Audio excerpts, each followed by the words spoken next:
Our programs offer many languages. Please visit suprememastertv.com/schedule.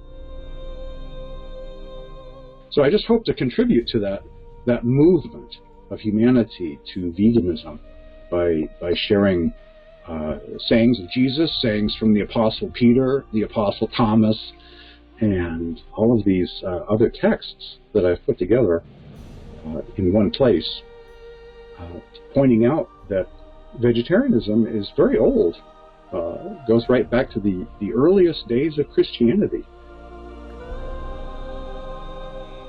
Supreme Master Ching Hai has made contributions over the years totaling $25,000 to lovingly support the work of Mr. James Bean and Spiritual Awakening Radio. Please continue watching to find out more. Ati Lihai, knowledgeable viewers. I'm Eva. Ati Lihai means hello or welcome in Inuktitut, an official language of Nunavut.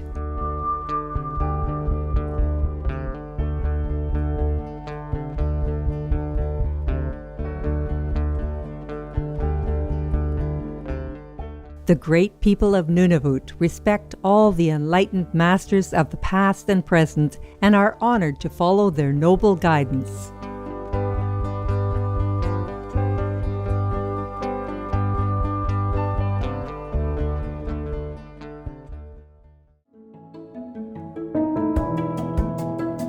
Mr. James Bean of Maine, USA, launched Spiritual Awakening Radio in September 1988 out of his pure love of the great masters and their teachings.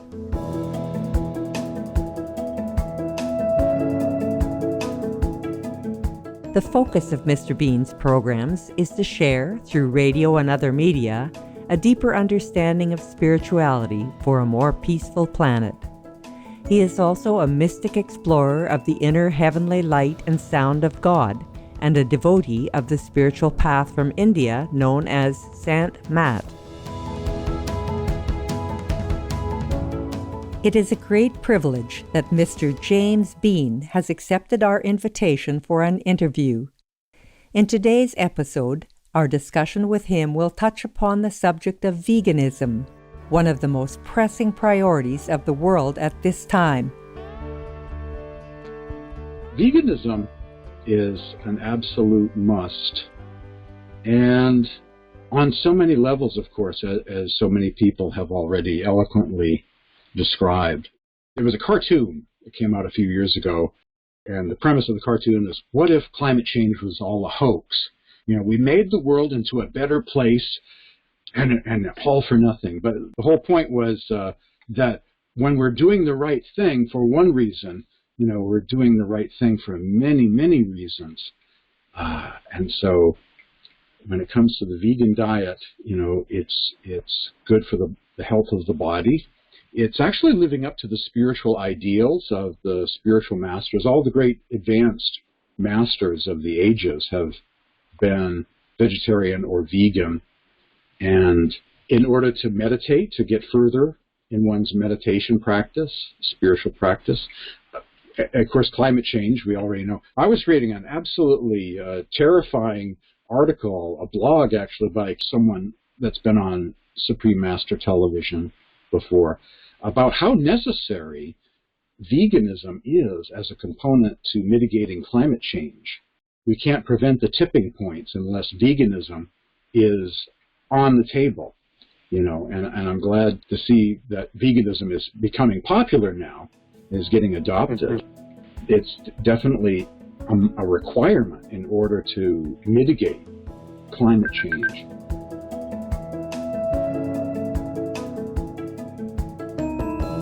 In an effort to inform people that veganism has always been a requirement for spiritual truth seekers, Mr. James Bean compiled a booklet that highlights lesser-known writings in Christian scriptures regarding dietary choices.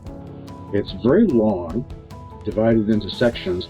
Anyone can access it by going to a site called archive.org and just typing in evidence for vegetarian Jesus in the search box there, and you'll see 2 copies of this booklet I've uploaded. as an ebook that you can download for free, from archive.org. And you'll also see a couple of podcasts that I did on the same subject, and I noticed that turns up in the same search there at archive.org. And so when I came up with this booklet of vegetarian Christianity, making Christianity vegan, that's based on years of research, finding all of these amazing vegetarian passages, and actually vegan because there's no reference to dairy products either.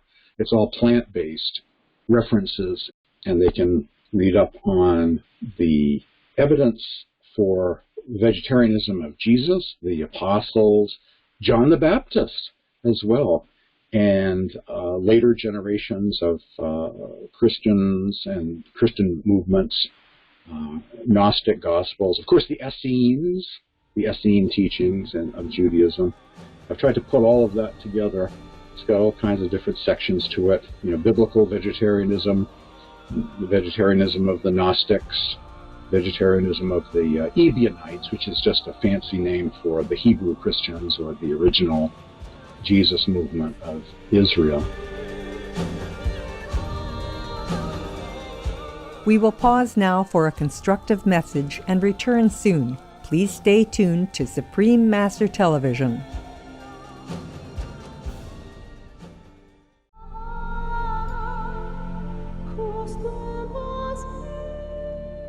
Welcome back, gracious viewers. You may wonder what evidence pertaining to vegetarianism in religion is provided in Mr. James Bean's new booklet. Let's hear Mr. Bean reveal some of the details. I've always collected these writings, for many, many years. I started off in Christianity. I have a Christian background and then went further to the East, got very interested in the teachings of masters and mystics. But I first started out, in Christianity and some of the Western mystics, some of those medieval mystics of Europe, and, they were quite deep as well.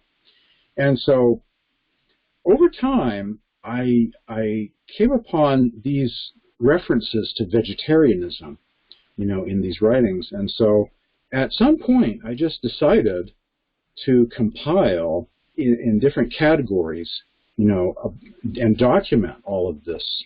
It's amazing. I don't remember what I had for lunch last Tuesday, but here we have passages that describe, the Apostle Matthew ate seeds and nuts, and you just have all of these references.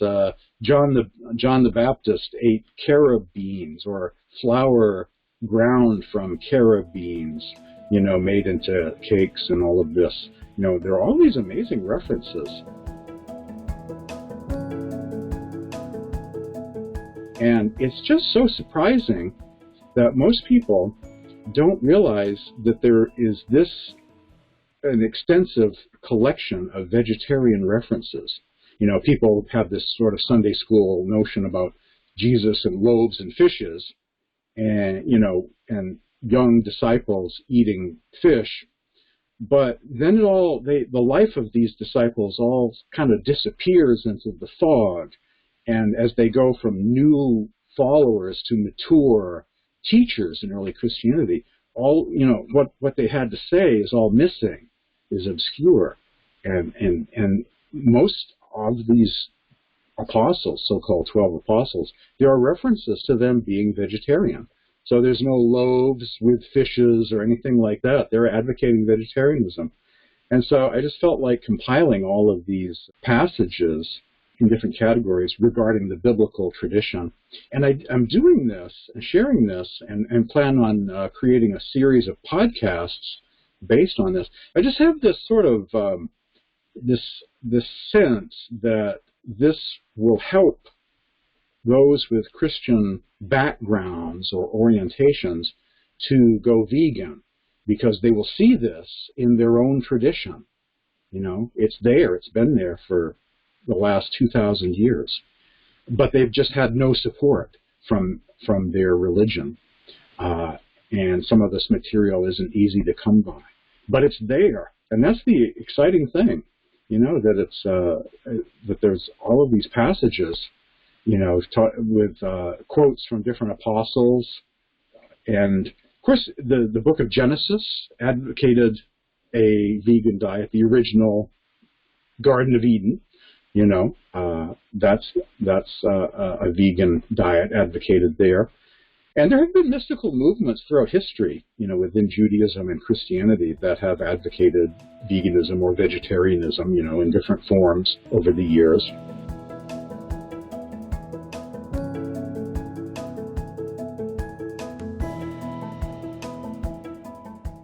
According to Mr. James Bean, if people of all religious beliefs and from different traditions know the truths inscribed in the original teachings of the masters they believe in, they would surely turn to the vegan lifestyle.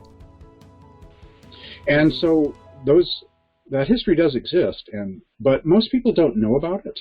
And a lot of people in Christianity really don't associate their religion with vegetarianism. They just don't know that these things exist. And I just think that by sharing this knowledge, that it could be important to help millions of Christians adopt a vegan diet. And that seems like an important thing. There are a lot of Christians in the world.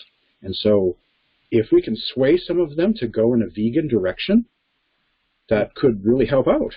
And this evidence exists, and people may find some of the writings that I quote, in seminary libraries. These are all scholarly kind of references that check out.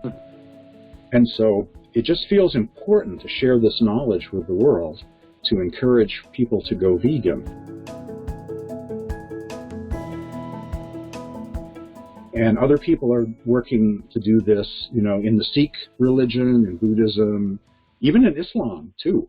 In finding a basis within their own faith communities to make the case for veganism to their populations, Muslims, Christians, Jews, Hindus have been vegetarian, but a lot of vegetarians are transitioning to vegan now.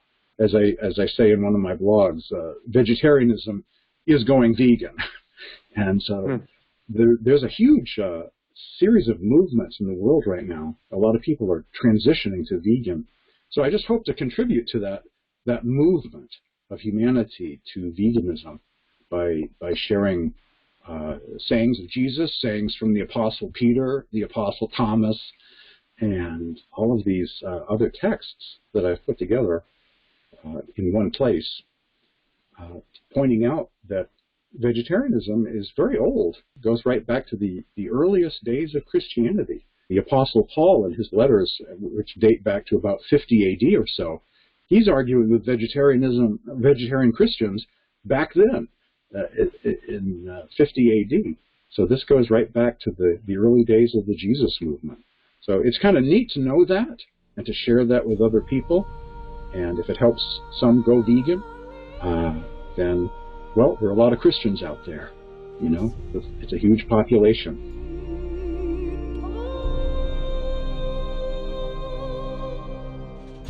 Supreme Master Ching Hai has contributed several times to further the good cause of Mr. James Bean and Spiritual Awakening Radio. In 2009, she offered $5,000 along with some of her books, DVDs, and CDs. In 2018, she also provided the English book series, The Key of Immediate Enlightenment, Volumes 1 to 5, along with other DVDs. Most recently, in 2019, Supreme Master Ching Hai gave $20,000 to Mr. James Bean and Spiritual Awakening Radio to lovingly support his veg promotion. Supreme Master Ching Hai is deeply grateful to the beloved God for all the financial help, comfort, and support to the afflicted and needy, and or any good cause over the years, as a humble vessel for His compassion and love toward His precious children. For more information on the booklet, Evidence that Jesus and the original Aramaic Christians were vegetarians, Uncovering a Vegetarian Jesus at the Beginning of Christianity by James Bean, please visit suprememastertv.com/James james-bean-evidence-jesus-was-vegetarian.pdf or email james@spiritualawakeningradio.com. For more information and quotes from masters, please log on to spiritualawakeningradio.com. Heroic viewers, it's a pleasure to have you with us today on Words of Wisdom. Please join us again next Monday for part 4 of Tuning In to the Higher Frequency of Spiritual Wisdom, an interview with Mr. James Bean, vegan. Coming up next is Farhan Ensemble, part 1 of 2, right after Noteworthy News, here on Supreme Master Television. May you be blessed with health and spiritual abundance. Our programs offer many languages. Please visit suprememastertv.com/schedule and suprememastertv.com/WOW. Nos programmes offrent plusieurs langues. Veuillez visiter suprememastertv.com/schedule et suprememastertv.com/WOW. Nuestros programas ofrecen varios idiomas. Visiten suprememastertv.com/schedule y suprememastertv.com/WOW. Τα προγράμματα μας προσφέρονται σε πολλές γλώσσες. Παρακαλούμε δείτε suprememastertv.com/schedule και suprememastertv.com/WOW.